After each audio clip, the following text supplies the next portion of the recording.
just the fact that we have the people to help us, and I think everyone needs to realize they can ask for help and get help. There's no competition here. We want everybody to succeed.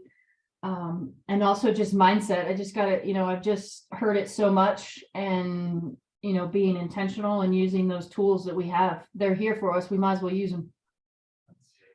I will say it was super fun to get to be a part of one of what I would say your light bulb moments were. As we sat in the lady leaders breakfast the very first morning, once we found it, because it was a little hard to find, but we found it. And watching Casey watch Mo Anderson, who, for those of you who don't know, she's our 86-year-old, just funky Spitfire, velvet hammer. She is our culture. She is why we do Red Day every year. But she was talking about everything she's done, and she didn't really start those things until even older, I think, than you are. And so watching Casey, and she turned to me and said, there's still time. I'm not too old. And that was like mind blowing. Yeah. What else? It changed me. It changed a lot. It flipped a coin right there. Yep. Yeah, I think that's one of my biggest takeaways every year is just, it does such good things for my mindset, getting to come together with everyone all over the nation and world, really, and just know that I'm not alone and we're all in this together. Yeah, it's pretty cool to be surrounded by so many like-minded people, isn't it? I mean, we've all built our businesses and live our lives differently, and yet there's so much collaboration and so much similarity too at the end of the day.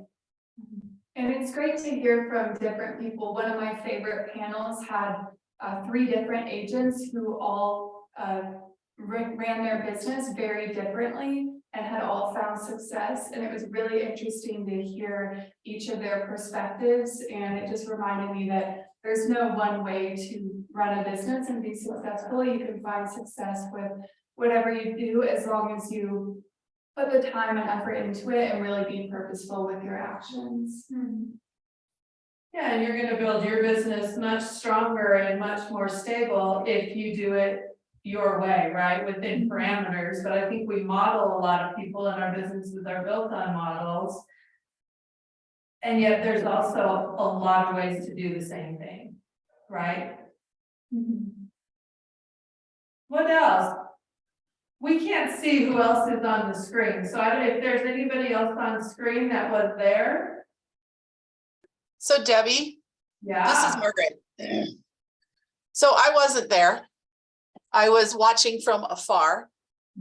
And one of the things I heard in one of the productivity coach recaps was how you could have that many people there who are also kind. And they talked about, somebody dropped something, and they actually observed somebody dropping a wallet. Okay. And how multiple people were right there to grab it and run and get that person and say, you dropped your wallet, here it is. And I just thought that was a great reminder of our culture and how we all are. So I just wanted to share that, even though I wasn't there. I love that. And it just reminded me of something else I wanted to make sure and share this morning that was not family reunion. Well, kind of it is. But if you guys get a chance, listen to today's episode of the Everything Life and Real Estate podcast. Linda McKissick, Dana Gentry, but this morning they were interviewing John Keller, who is the son of Gary, obviously, who's also the incredible mastermind between the powerful videos we are now getting. And I think it's 15 minutes, maybe 20. It's short, it's an easy listen. It's fun to hear what it was like to grow up in the Keller household, first of all, with Gary as his father. That was a fun story. I've heard pieces of, but hearing it come out of his mouth was powerful.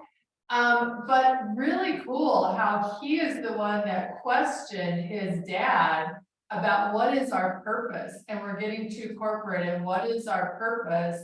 And it's where entrepreneurs thrive came from. But take a listen. There's a lot of really fun, trivial information, but a lot of cool info about how we got where we are today too. So listen to that. It's called Everything Life and Real Estate. And it's today's episode where they're interviewing John Keller. Yeah, I love that video, the Where Entrepreneurs Thrive. I think that's the first one. And his one, yeah. And they have all those videos up on YouTube, so you can take the link and share it on your Facebook. And I think they have like 5 or 6 up there now that are really great. Already done content that you can just share, maybe add a sentence of your perspective, and it's a really great thing to share with your database. Yeah, absolutely. And I think that's another big piece that came out of this family reunion, but comes out of every conference, as well as what we see just here in our market center, right? And that's the willingness to share. And it's not that you can't do what I'm doing, because you can, and you can probably do it even better. And people are so willing to share that content, so willing to share how they did it, how they built it, right? What else? Let me pull my notes up here.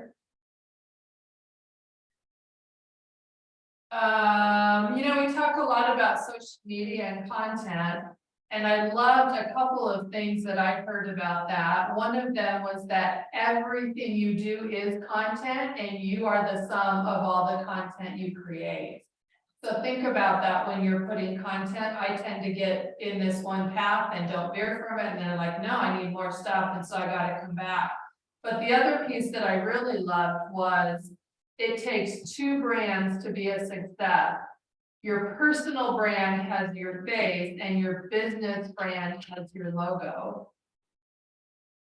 I think there's power in that. Yeah, I love that. And I like that too, kind of speaking about the logo part. I think the business part of it is also the market center. While you have all of these great resources and support from Keller Williams Avenues, you get to also add your face and your personality on top of it. And I think it makes for a really good brand and like content, as you mentioned. Yeah. I love that.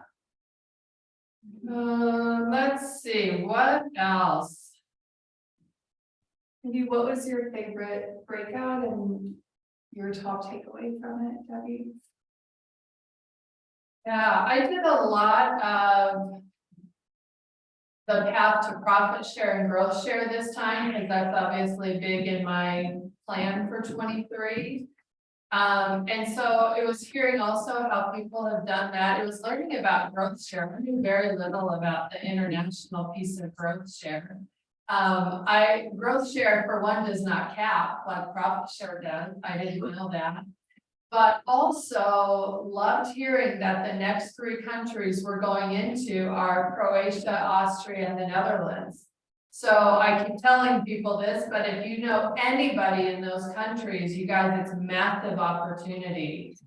Give me a holler and we'll chat about what that looks like, but I'm ready to plan a trip, because how cool would that be to have the whole country of Croatia in your downline? Paying you thousands of dollars a month. Right, little Althea Osborne, who I love telling her story, about this tall in her 80s, maybe 90s now, who ran into somebody at a gas station in South Africa and has the whole country underneath her. Haven't seen her for years, but I did go to the luxury mastermind, which was the largest mastermind there with 1,200 and some agents in attendance, and she was there. And so it was really cool to get to see her again and just look at this little spry lady and think about the amazing things she did in her, I'm sure a lot in her earlier years, but in her later years specifically, she's done some amazing legacy building things.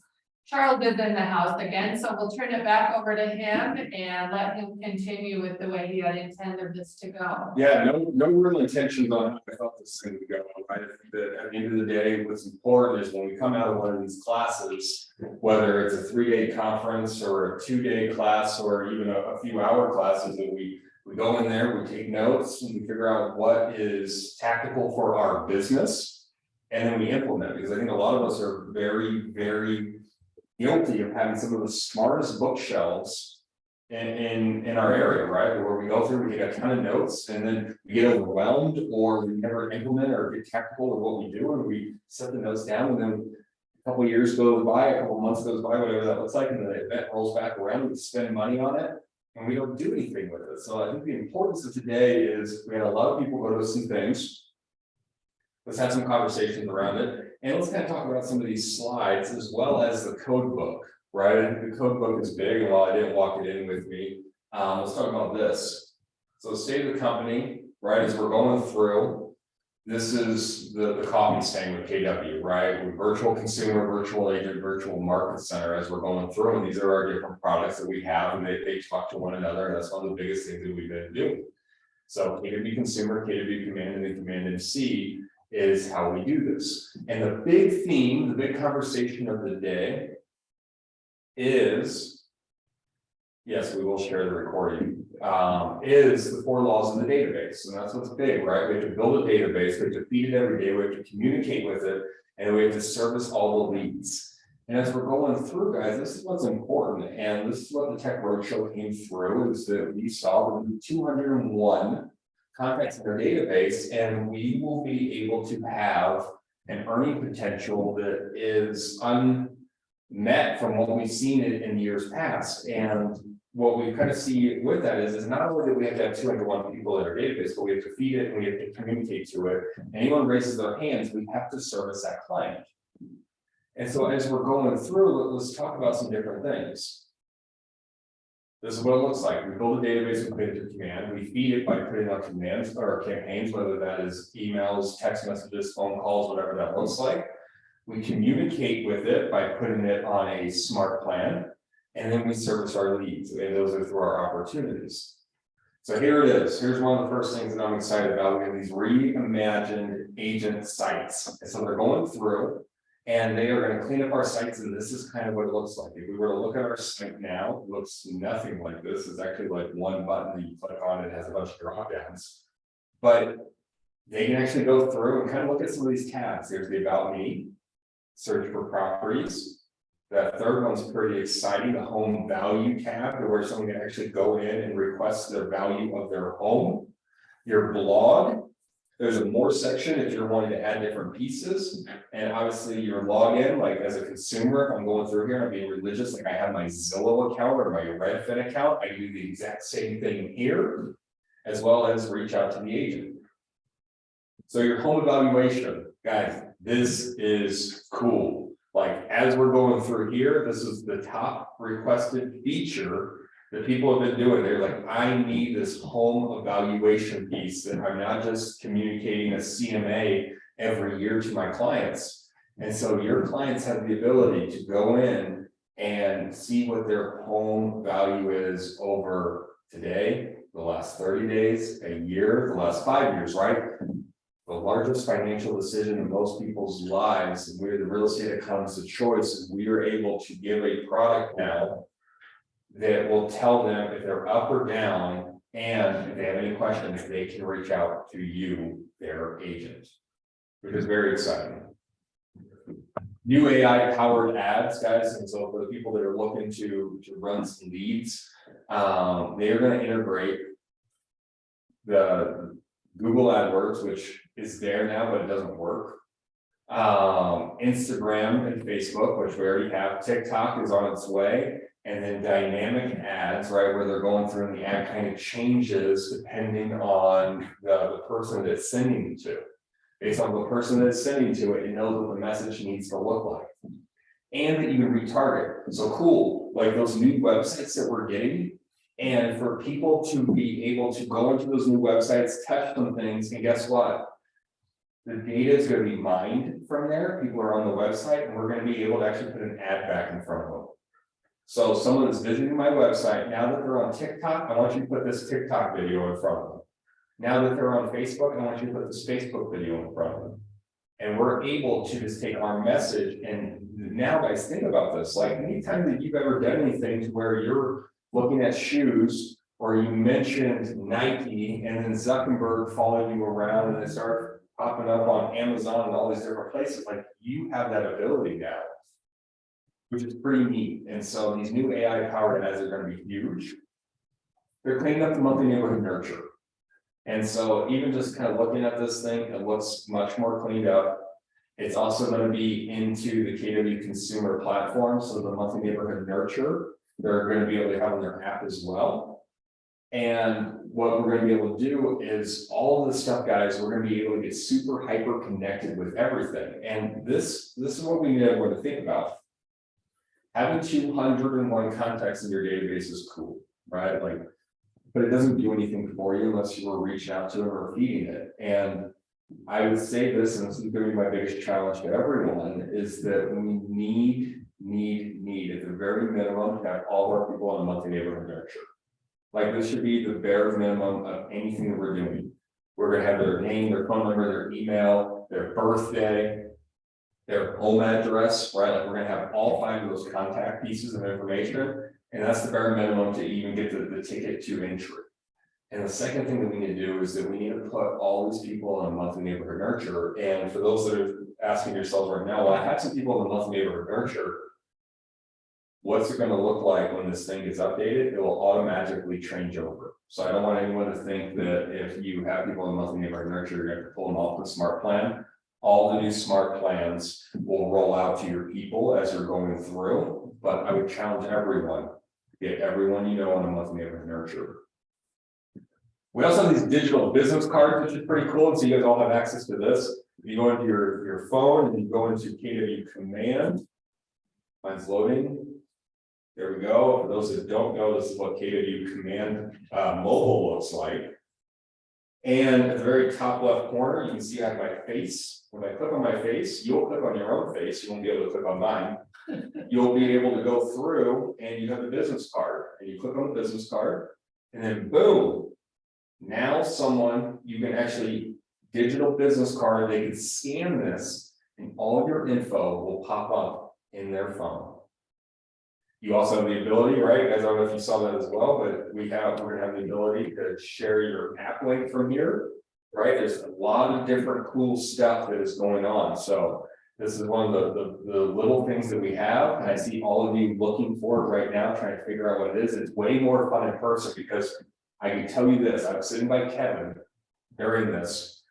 And firstly, the Duke does have the consumer app, which I was surprised, or the mobile app. He pulled out the mobile app and then he went and he found it and we were scanning back and forth. And so guys, this is pretty neat. So when you have the ability to actually try it out, get in front of someone and see what it looks like.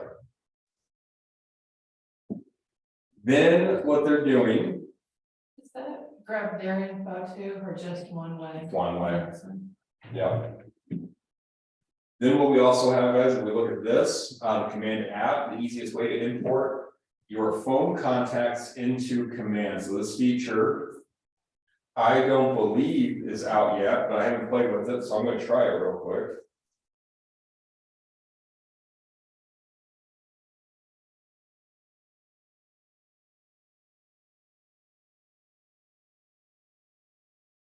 Yep, it's not in right now.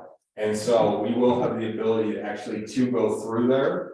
And what this is huge, and guys, like, don't sleep on this still, like your phone, get as many contacts into your database as possible. And then we can go through and do this, and we'll be able to go through and pull every contact out of our phone and put it into our CRM. And this is big, guys, because this is the thing. We need to have as many at-bats as possible, and we need to be in systematic and strategic communication with these people. And so what does that look like? At the very least, if I'm doing 12 touches a year to someone and it's the monthly neighborhood nurture, I think that's big. I was talking to this agent the other day from a different brokerage. I'll tell you, she was with Resident Realty. And she's very big on her database. And one of the things that she does is she will go in and she will put every one of her clients that has done a deal with her, or she knows where they live, on a search in RE Colorado to let them know on every home that is under contract or sold. And once a month, she sends them that email. And I'm like, oh, that's cool. So like you're putting everyone on the monthly neighborhood nurture. And like, this is someone that doesn't have our system or have the ability to do what we're doing. And they're having to piecemeal this And she was being able to attribute a lot of her success to actually being able to do this and to be staying top of mind with people. And so we actually have this product that lives inside of our database at no added cost to you guys. I would absolutely 100% start leaning in on this.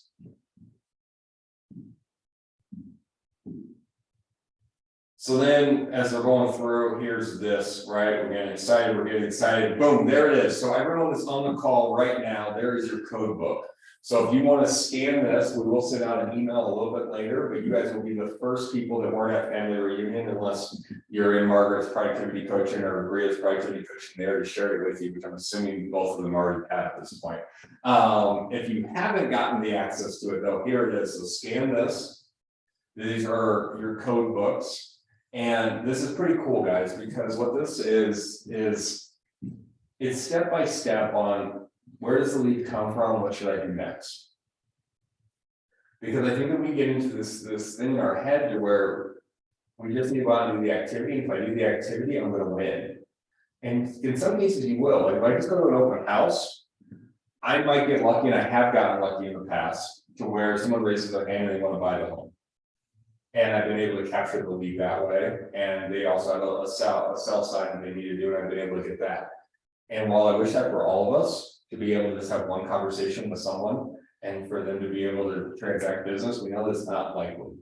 And so this thing is going to go through the different ways that we systematically and strategically communicate out to people and get anywhere from your 36 to 72 touches, depending on what we need in the conversations that we're having. Whether it's targeted ads on Facebook, or it is sending them an email from command, or if it's insert whatever here, this thing breaks this down. What it also does is this, it also shows you what kind of social media posts you should be putting out there.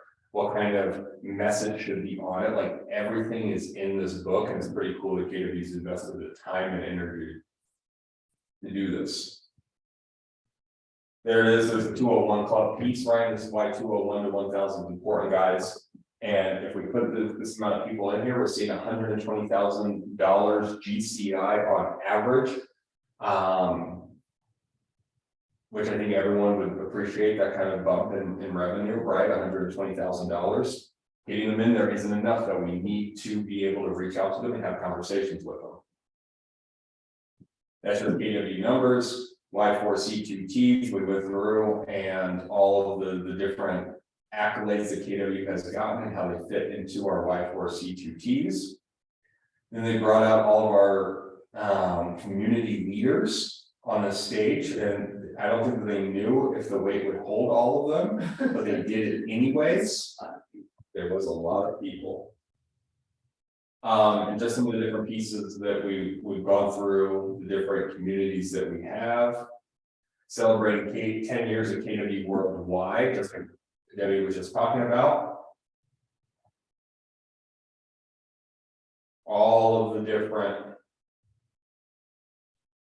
KW worldwide pieces that we have. So we go into a little bit more, guys. Those were just new countries this year, those weren't all of them. Right. So guys, any questions, or you want me to reverse and talk about anything on the state of the company before we kind of go forward a little bit?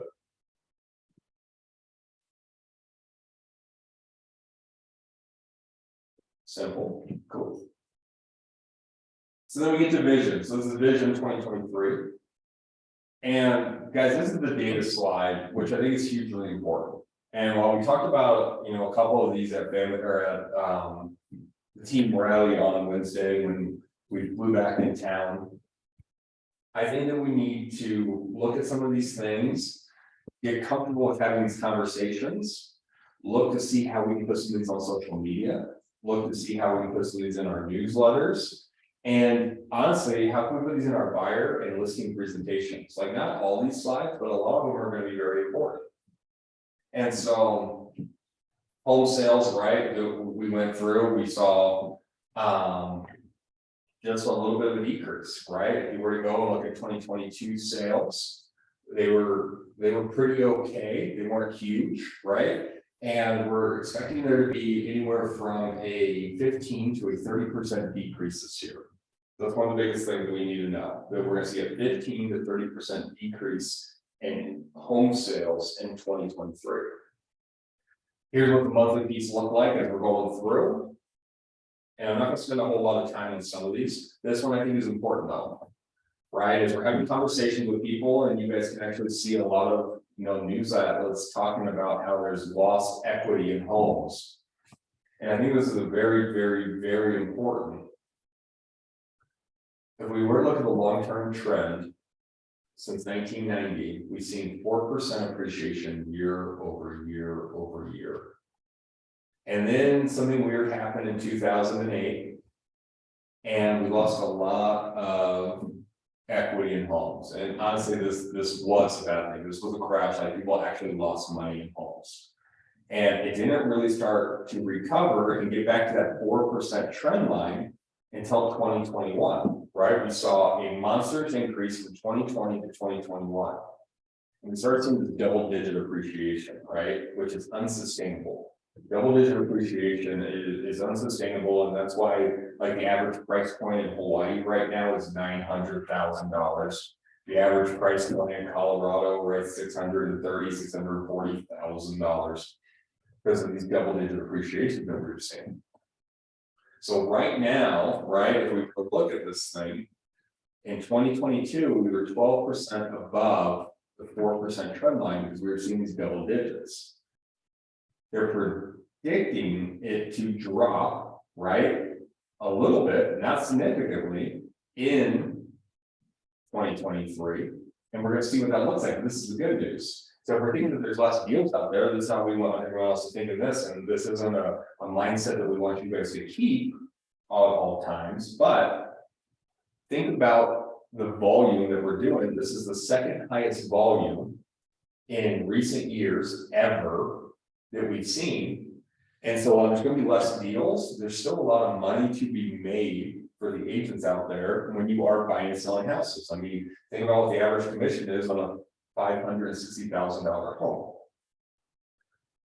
Think about what the commission is on a $600,000 home. So while we're not back to 2008, we're not seeing these astronomical decreases. There's still hopes for commission checks, even though there's less deals out there.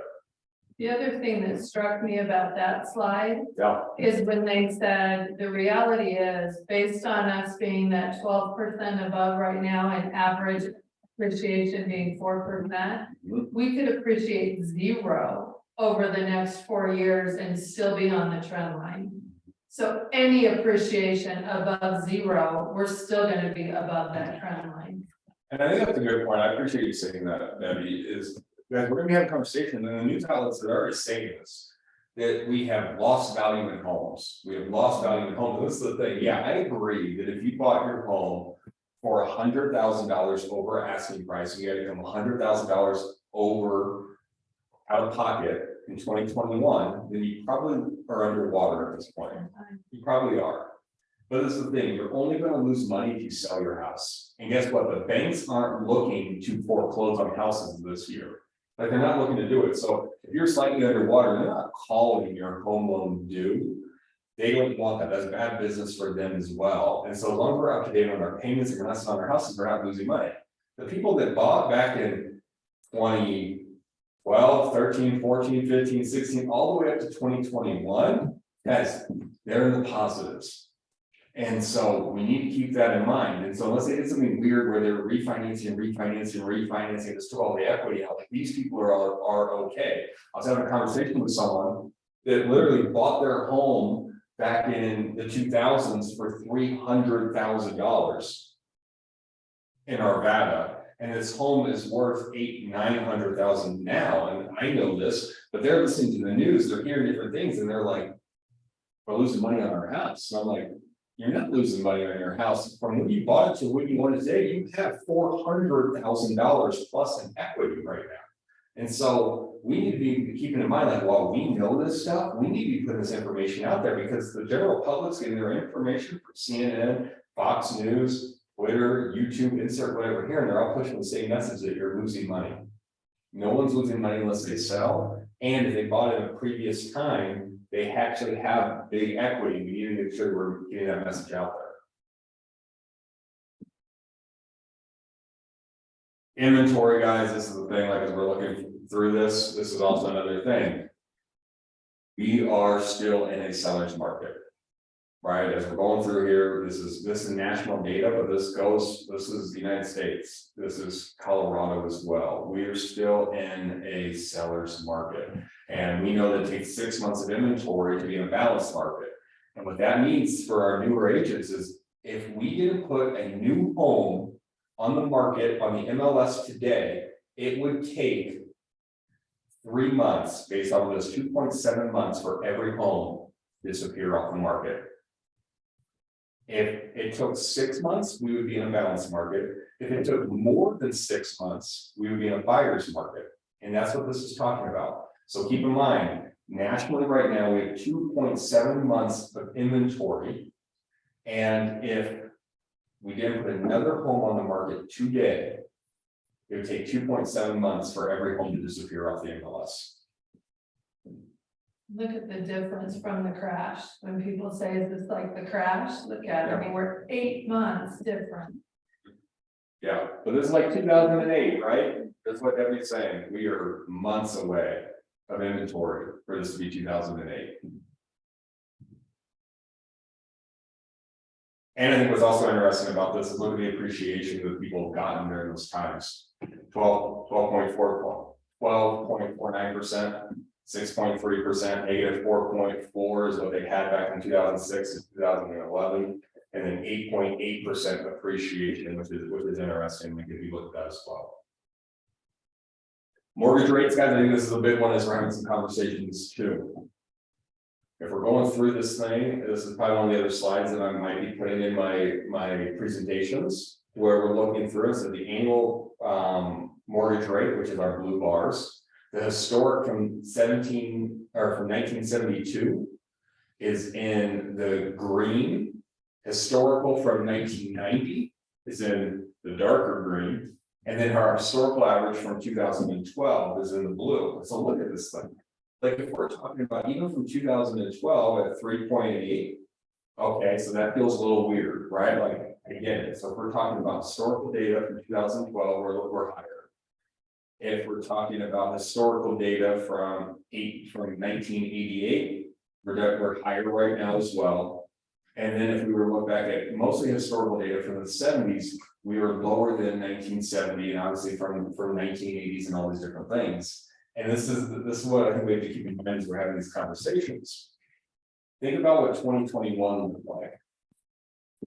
Multiple offers, $100,000 over asking, waiving waiving all contingencies, giving away your firstborn child, which maybe some of you would be okay with that.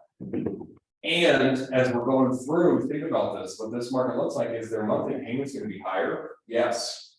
There's also less competition out there. They're not having to go home poor, right? They're not having to give up their whole life, their whole savings account to purchase a home right now. This is where it's different. There was people that got on the bench because they were losing deal after deal after deal. And I know it's picking up again, right? There's no denying that. It's starting to pick back up. And we're not 20, 30 offers, $100,000 over asking. I did hear of an agent, she's telling me that she actually had to write an appraisal gap the other day on a home. And so those homes still do exist. And for the most part, we're not in that situation. And so what we do need to know is this. I think every week we're going to go this roller coaster for the rest of 2023, 7%, 6%, 6.5%, hopefully 5 point something. Back up to 7, like it's going to be fluctuating back and forth. And so these are the conversations we need to be prepping our clients for and letting them know that we have no control over this, but what we do have control is finding the right home that meets your needs and being able to jump on it when the opportunity comes around. So at least have a conversation with the lender, don't lock anything in until it makes sense and then move forward. Any kind of questions about this?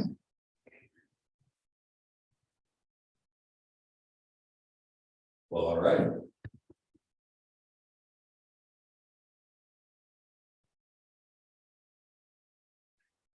We're not going to talk about Canada.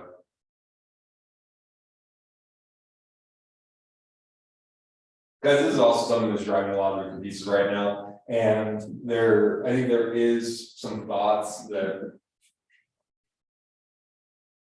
with everything that's happening right now, right, we have very low unemployment. And that's one of the things that, one of the red flag indicators for a recession, and that's why a lot of people haven't raised the we're in a recession flag yet, because unemployment numbers being so low, and we're still seeing some expansion, we're still seeing some growth. And a lot of economists are like, where do these people still have this money from, right? I think that's one of the big things that we need to keep in mind is that a lot of people got the stimulus money, they're still spending money right now, but they're thinking by the end of the third quarter, all the money that has been left over that is frivolous expenses can be disappeared. People are still spending a lot of money. Yes, some of it's on credit cards, but they also still have the money to do it. So if unemployment starts ticking up, that's when we're gonna see a lot of people raise the recession red flag, but you can see like this is low. 2022, this is an all-time low since 1969. And so people have jobs, and this is also why it's not 2008, because I mean, if we were to look at 2008, almost 10%. 10% unemployment. So we had people that had homes that didn't have jobs and they couldn't afford their homes anymore. Keep in mind that people had 2-3 houses, right? That's where we have these zombie foreclosures. And so if we're going forward and we're doing these different things, like guys, this is not 2008. This is one of those slides that you can actually use to educate your people.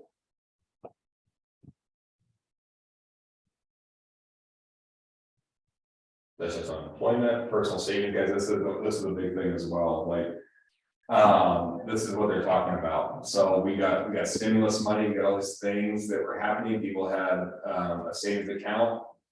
People aren't saving anymore. People are dipping into their savings accounts. I saw something. There's an article that read most people making $100,000 a year are living paycheck to paycheck. I mean, think about that. I think that a lot of us even get into this industry and we're like, I want to make $100,000 a year. Like that's my goal. And people make $100,000 a year right now, living paycheck to paycheck, and just think about, and this is just savings rate, right? This is just the amount of savings. So they still could have money in their bank account, but they're not saving as much because the cost of everything is going up. So this isn't saying that they lost their savings. This is saying they can't save as much because of everything, the cost. I was also watching something on eggs today, and we can talk about that offline. 15 minutes about the egg shortage. Inflation, this is interesting. We talked about this at the team meeting, right? Kids in college cost a lot. So if you didn't go to college and you don't have kids, you're ahead of the game. We talked about inflation a little bit. It looks like that's a lot of different stuff happening. I think this is what's interesting, guys. Like as we're seeing this is, you know, good news for everyone. And there's less agents in the business. So if you're here, that's good news, right? We have less agents in the business. And so they're actually going to see the amount of sides go up per agent. And they went down over the last couple of years, right? We went down from 9.8 to 6.3 because 180,000 agents joined since 2013 until 2022. And I was one of those people, right? I was one of those agents that joined during that time. And so we're seeing more and more agents get out of the business. You're ever seeing some come back in. We're also seeing a lot of people hunker down and kind of back away, and they're not spending, they're not having conversations because they're believing and they're buying into everything that the news outlets are putting out there. And so guys, now is the opportunity to actually go out and take your unfair share, right? We're going out, we're having conversations, we're staying top of mind, we're doing things while other people are backing off and they're having that scarcity mindset.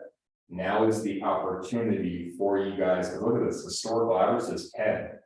We should be getting about 10 deals per year. I mean, think about that with our average commission about being $15,000 UCI. Think about what that does for your life. And with agents getting out of business, what can we do? Here it is again, the volume per agent nationally, $3.2 million. 3%. I mean, we're talking $90,000 plus in GCI.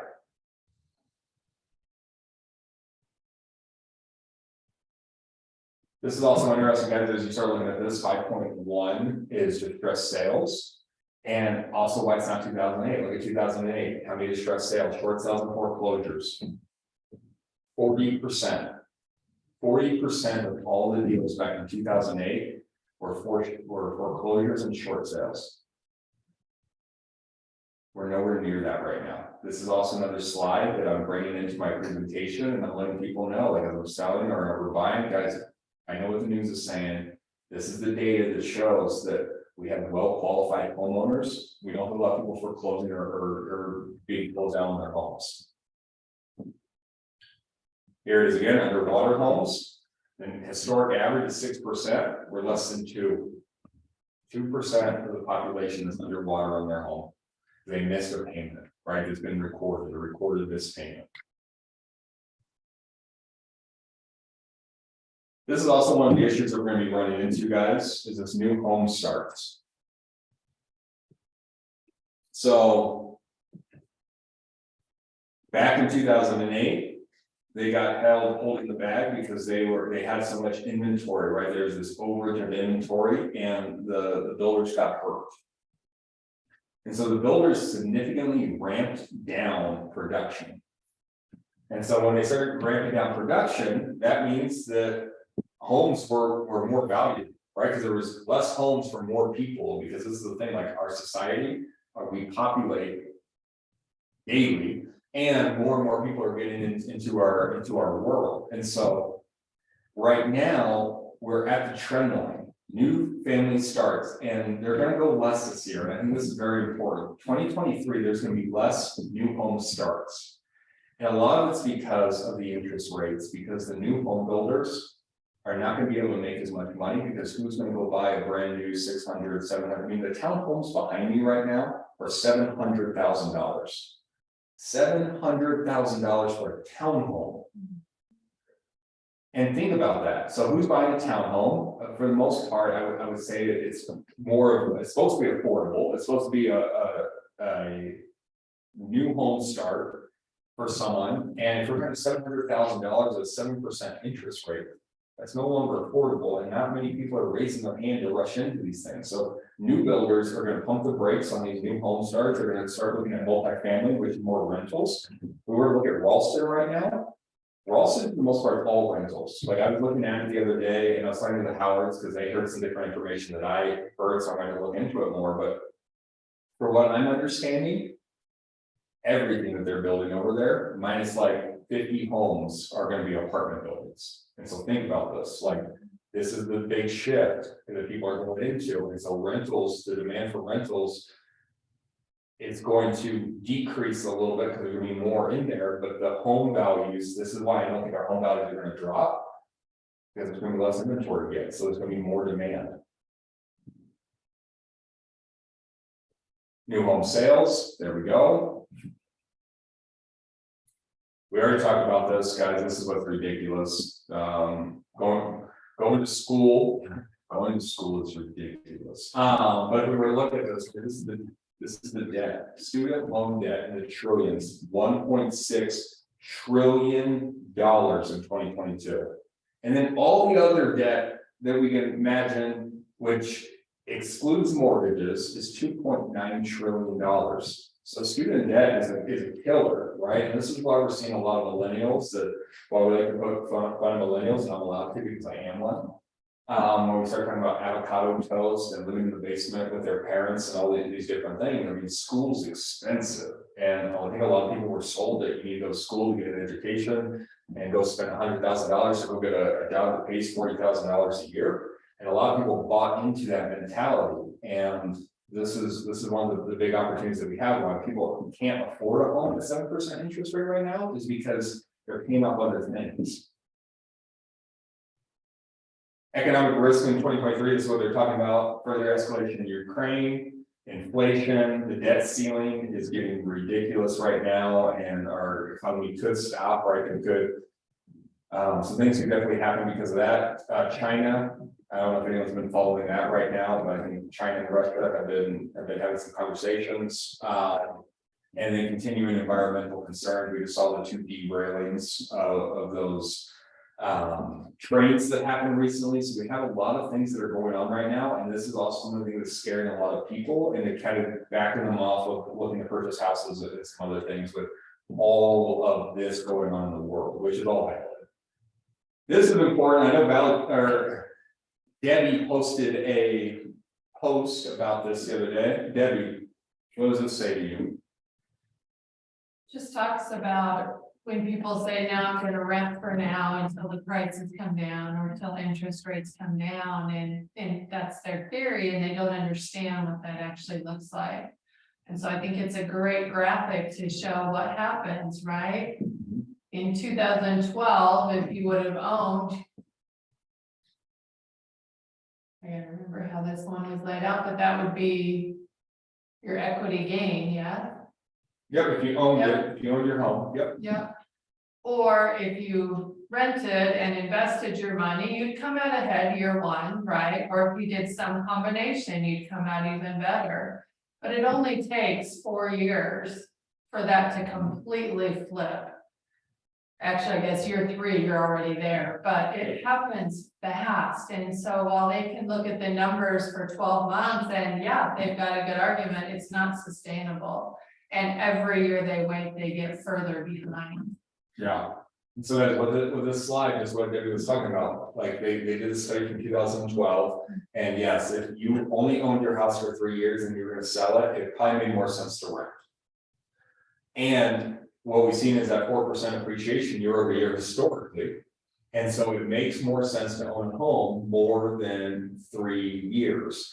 And so this one in the middle where it says rent and investing, that means that every dollar that they had available to them, if they invested every extra dollar in their life, this is how much money that they would make if just invested. They would make $26,470. What most people don't do. I mean, think about yourself right now. How many 401ks do you have? And stocks and all these bonds, like whatever that looks like. So think about what the average American is doing. And then for the people that only invested 10% of their extra residual income, right? They're not going on vacations, they're not going out to dinner, like they're just 10% of their extra stock they're investing, they would make $22,700. 3 years, it flatlines. Year 4 is where you start coming astronomically ahead. And so this is one of those slides again, guys, like I'm going through and I'm showing these people, like, if you're not planning to move in the next couple of years, like this makes sense. And guess what? That's your first rental. And I think that we all need to get into this mindset where we're helping people maybe not sell their houses, and maybe we're helping them build wealth, and we're becoming their wealth advisor. I can tell you that I kick myself and I drive by my first home every once in a while just so that I can cry a little bit, because I don't cry a lot, so that helps me. And I go through and I look at just the value of my home that I bought for $250,000 when I was 22 years old.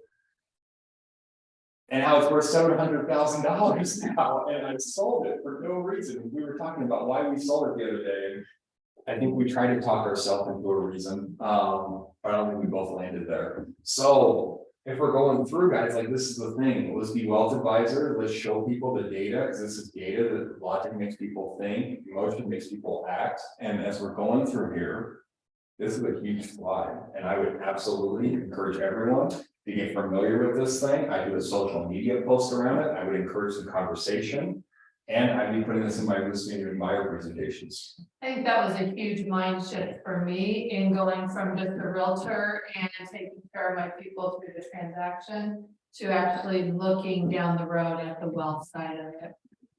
That hit me. It's hard, guys, right? Because we're like, okay, well, if I give up this $15,000 commission check and they rent it, and I'm not doing rentals, and I'm not even collecting the, the $100, $300 per month. And this is the thing, like you become a wealth advisor and these people are actually able to build their equity through homes. Guess who they're gonna go to when it's time to buy their 3rd, 4th, 5th, 6th home? It's gonna be you. Like they're gonna They're gonna refer, Absolutely. look how you changed their lives. Absolutely. Yeah. guys, Don't forget to change your own life as well. I like it, Kathy. I heard you, Kathy, loud and clear. Absolutely, and that's big, guys. This is the thing, and I credit this to real estate all the time. Like our real estate IQs have changed since we've been in this thing, and we take it for granted all the time. Like we know this stuff, and we hear it, and we have conversations around it. The general public isn't hearing this, and so if we're able to get this message out to them and help them, guys, like they're going to look to you for a lot of stuff. Your life is going to be big.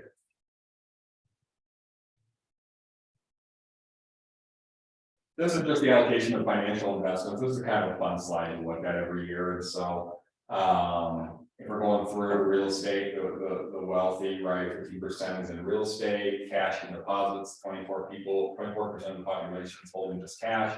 18% is on some kind of fixed income, 29% is in the stock market, and then 14% has Pokemon cards and Nikes. So if we're going through, that's kind of what those look like, and then days on market, commercial trends, guys, we're seeing this. I don't know if you guys are looking at national news, such we look at New York and like Chicago and different places. They're taking commercial buildings and they're turning them into residential right now, which is kind of interesting. So we're gonna see this trend come up more and more. They're taking these big parcels and they're shrinking them down to condos and apartments right now. Here's your multi-unit starts, guys. I told you, like, this is gonna get bigger. Multi-unit housing is going to keep popping up more and more on the radar because they can make more money doing it, especially with interest rates rising. This is going to be what we're going to see more multifamily, opposed to single family. First time home buyers, like we rode through it, we're seeing that there's less first time home buyers out there. Again, right, we're talking about millennials, that while they are popping up into the space, they have student debt and they like avocado toast. Purchasing, primary, was it the Kathy come off mute and defend avocado toast? Is that what just happened? No, that, yeah. Oh. That is pretty cool, like, look at this stuff, but this is just like why people are purchasing a house. Tenure in the previous home, and this is the thing, right? Take a look, we look at how long people are staying in their home. If you last past year 3, you're flat. Past year 3, you're in the money. Look how long people are staying in their homes. So these are percentages of the population, right? So we're saying that if we're looking at this, most people are staying in their house past year 3. There is no reason for them to be renters. Here's all the data. So I'm taking that first slide about how much equity you can build, and I'm taking this slide of the tenure of people that actually live in their home. This is a no-brainer. We need to be the real estate economists of choice in our conversations with people on how long you're staying, how long you plan to live in this area, and do you want to make some money, because we actually have all the data that proves that most people stay in their home this periods of time.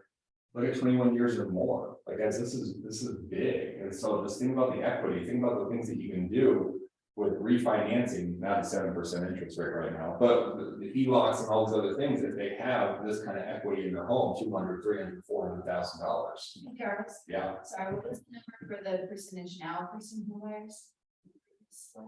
20 something. 26%.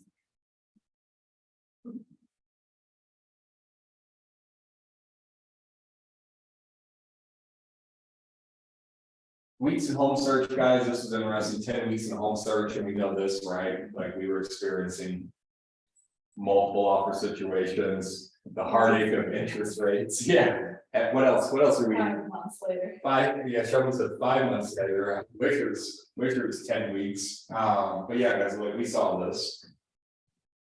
First time home buying, right? This is just going through, it's saying like where they found their home, where they're finding you guys information, real estate agent. The home that they purchased, the internet, and their real estate agent.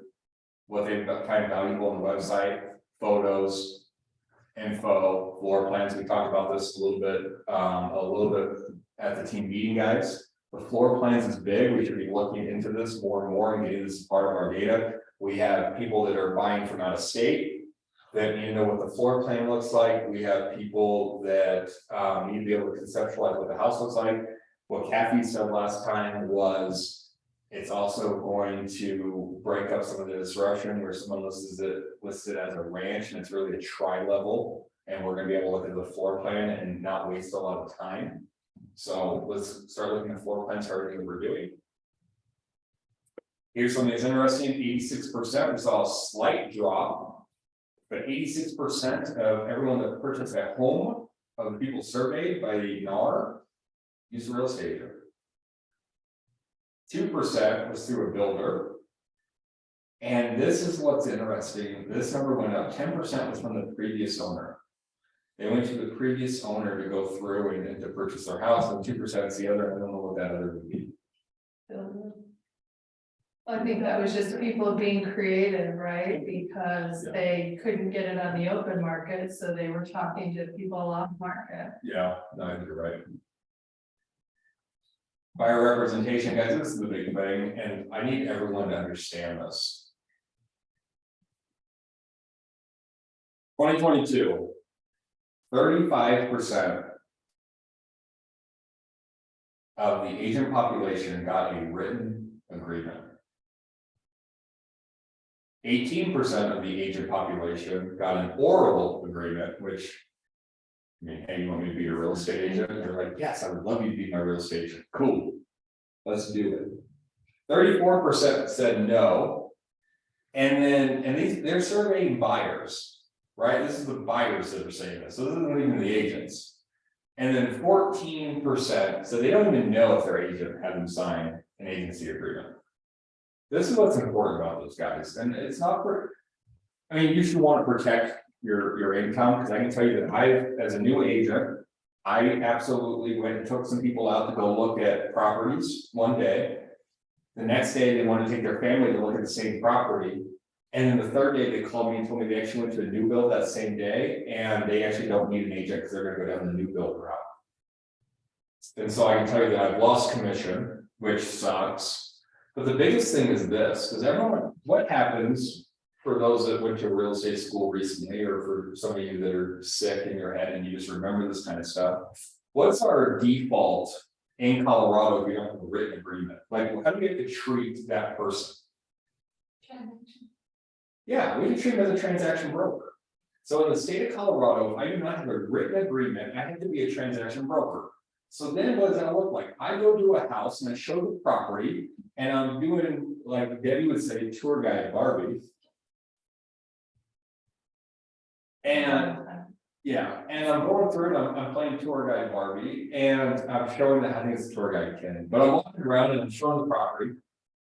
And they ask me a question. They say, what do you think of the value of this home? And I have to say, I can't tell you anything. I mean, legally, I'm not allowed to say anything. Legally, I can't give them any advice because I'm a transaction broker.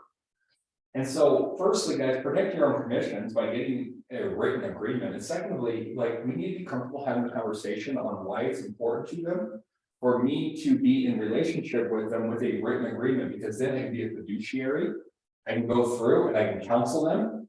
I can give them my advice and give them my opinions. And if I don't have a written agreement, I can't do anything. You can blame it on the brokerage and do everything. And if they really aren't comfortable, put a clause in there that they can walk away if they're unhappy with your customer service. But guys, get the written agreement. It's going to save you so much heartache. Absolutely, it's in there. Like, it's already in there, nobody can walk away. At any time, they can walk away. It's in there. What the buyers want from their agent? Well, they want you to help them find the home and negotiate the contract. How they found their agent, referrals, and so that's again, guys, like we're going through this, why we want to contact as many people as possible. People are living in their home from 3 to 7 years on average. And we don't know where in that cycle they're gonna sell. So we need to be in systematic and strategic communication with them. That's why I'm talking about 36 to 72 touch. And as we're going through, they're also in conversation with other people who can refer us business. This is big, 38%. If you're not first or last, 67% of the buyer interviews, I just needed to be the first agent, guys. I just need to take as much mind share as possible now to be in close proximity to someone when they're thinking about transacting business, and I will get the deal. This is big, guys. 67% of the time, if I was the first agent that they talked to, they were using me as on the buy side. I think this is interesting as we're kind of going through. Is real estate a good investment? 84% said yes. Is real estate a better investment than stocks? 60% said yes. 32% said, yeah, about as good as stocks. Guys, it's a big one. People know this. Like, these are the conversations. So maybe I'm taking this third slide. I'm taking the how long people normally live in their home, and I'm taking that first slide about the difference between owning and renting, and I'm putting all these together and I'm showing it. And being able to have a conversation around this to show people, like, everyone believes this. It's not just you. Like, this is how you make money.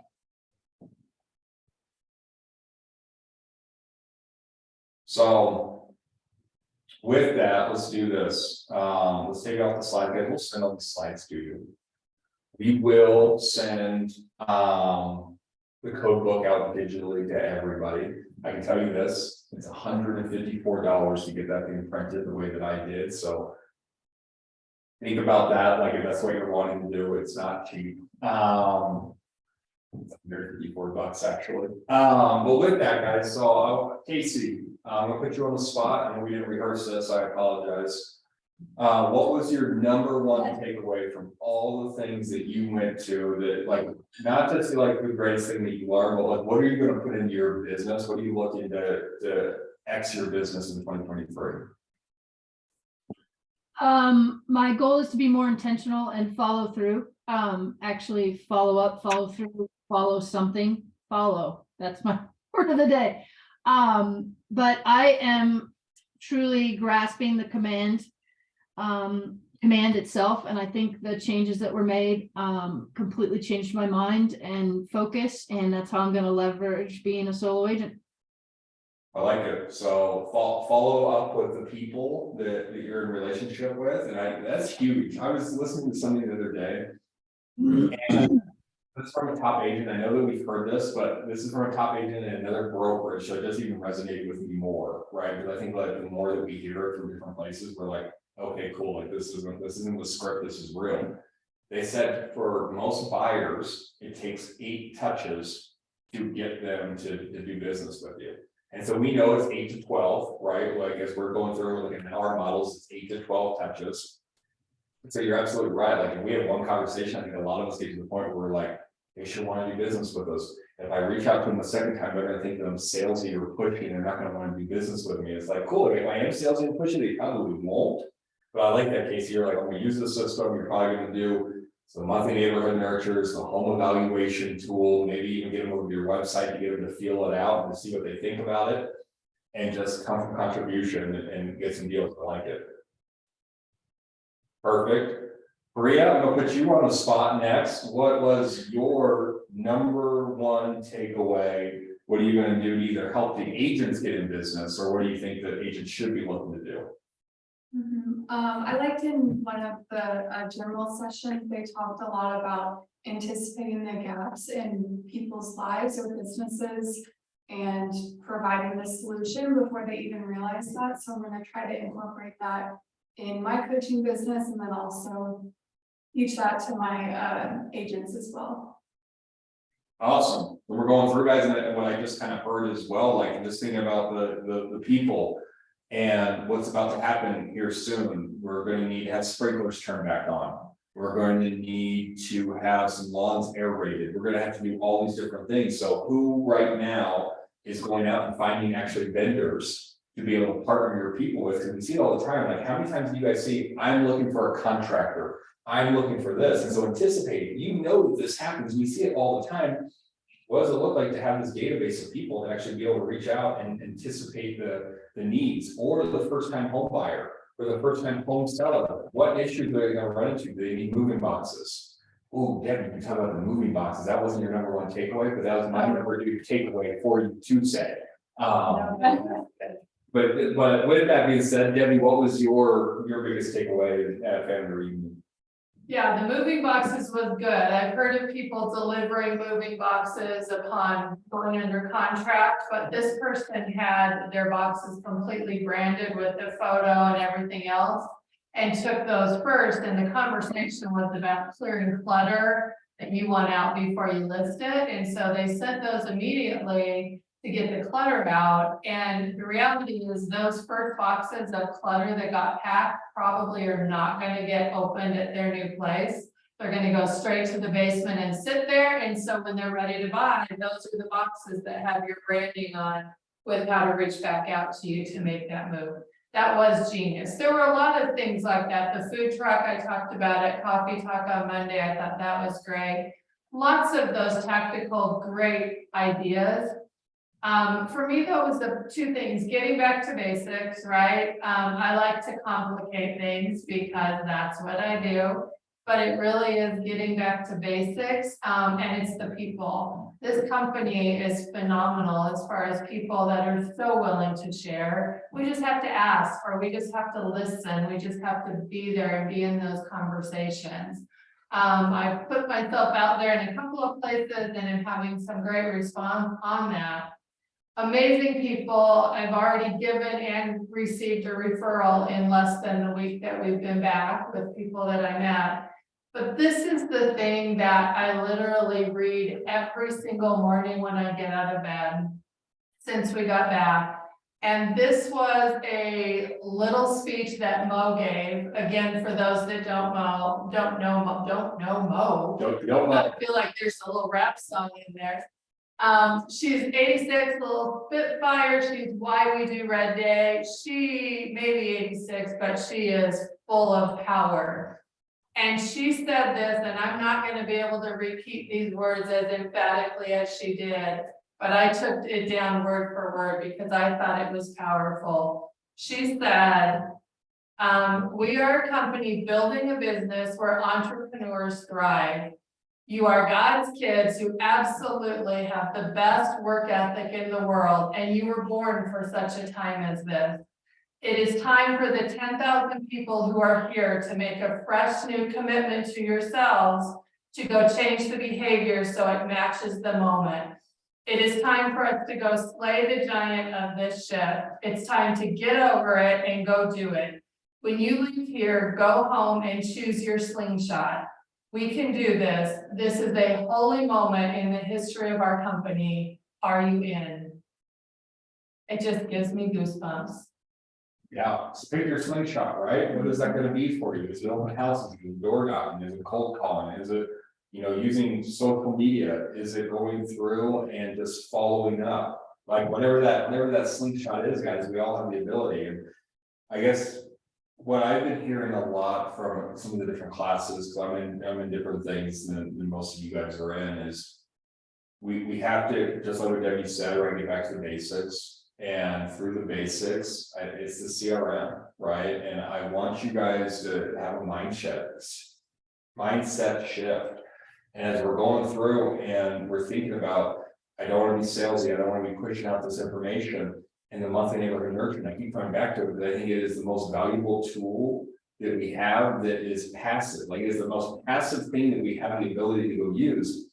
And I want you to think, like, if you're not doing it, someone else is. Zillow's doing it. Like, how many of you guys personally are getting Zillow reports on your properties? Like, even if I click on something on Zillow and I'm looking in an area, because I do sometimes look at it on Zillow, I get emails about information about the area and they constantly send it to me. Or Redfin, right? Redfin's going, they're sending out updates to your clients. If someone's already doing it, why not you? And we need to be going through, and this stuff is valuable. People care about their home prices. We need to start getting this information out there and having our face at least bare minimum. If you're the person who's like, oh, I'm not going to call my database, I'm not going to text them, I'm not going to put them on a smart plan and reach out to them all these different times. Minimum, I want you guys to do this. I think that at the very bare minimum, if you put all your people on a monthly neighborhood nurture, you will trip over deals in 2023. They're going to see what's going on. They're going to remember that you're in real estate. You gave them something valuable. And I can almost guarantee everyone in here will do at least one deal from a monthly neighborhood nurture. If you start getting into this thing and you have at least 201 people in your database, and every one of them gets a monthly neighborhood nurture of some kind of capacity, you will do more business in 2023. With that being said, guys, we do have 13 more minutes on the clock. If anyone has anything, does anyone, even in the virtual world, have a question or an insight or whatever before we start to wrap this thing up? Is this going to be available? I missed the first part of this meeting. Yeah, absolutely. This will be available. We will send out all the slides. I have 3 slide decks. We looked at 2 of them. I'll send out the third one. We'll send out the code book so you guys will get every piece of information. That's what I've challenged you to do. Obviously, with these code books, there's a lot. And so firstly, let's not get lost in the stuff that doesn't make sense. Like it's not part of our tactical like business plans that we put together with our coaches or our peer groups. let's not attack all of them. So let's figure out, like, when we're open houses, we're doing door knocking, we're doing cold calling, whatever, like, let's look at that stuff.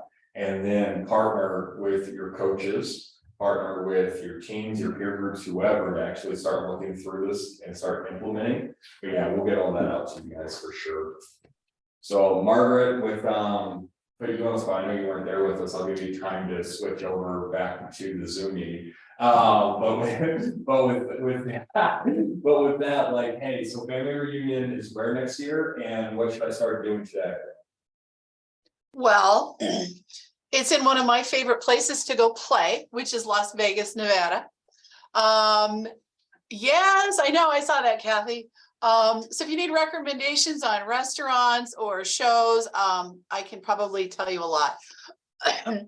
So what do? You're hearing about all the great things that we took away. And for those of you that don't know, I did not get to go to family reunion this year, and the FOMO killed me almost. So how do I make sure I can do it? Start putting away couple $100 a month, starting now.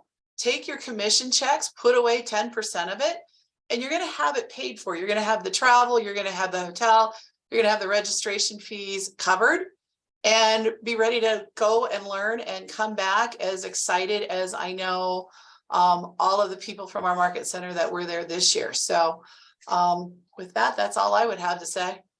Perfect, guys, and that goes for, even if you're a dual career, right, maybe you are bringing in a second income somewhere. I think that a lot of us get to this point, right, this is where we start thinking about profit first. We need to pay ourselves first, and we need to start taking money out and putting it in savings, and I think every last one of us would be surprised with how much little or how much less we could live with and live on. And so take that money and put it to the side. If education is important to you, which I know it is, because you guys are all here right now, and you're wanting to partake and actually get this stuff firsthand and not just hear it from us and like what we remembered and what was exciting to us. Put money away, put it into a bank account, forget about it, and then come January of 2024. Purchase the tickets and start moving over, right? Probably do it a little bit sooner. Yeah, it gets a little more expensive in January, but like come October, they start releasing these things. So just be thinking about this and start planning to decide and forget about the money and just set a reminder on your phone to come and grab it. And you be like, I promise you guys, like you can live off a little bit less money each and every month. And the reality is, if you add one transaction to your year from what you glean or the people you meet at family reunion, you've paid for it several times over. Yeah, absolutely. Yeah, so if you're going through that, that's exactly what it looks like. So everyone have a great rest of your day, and let's know what we can do to help. We'll send out all the information momentarily. Thank you for joining us. Bye, everyone. We should go to a survey.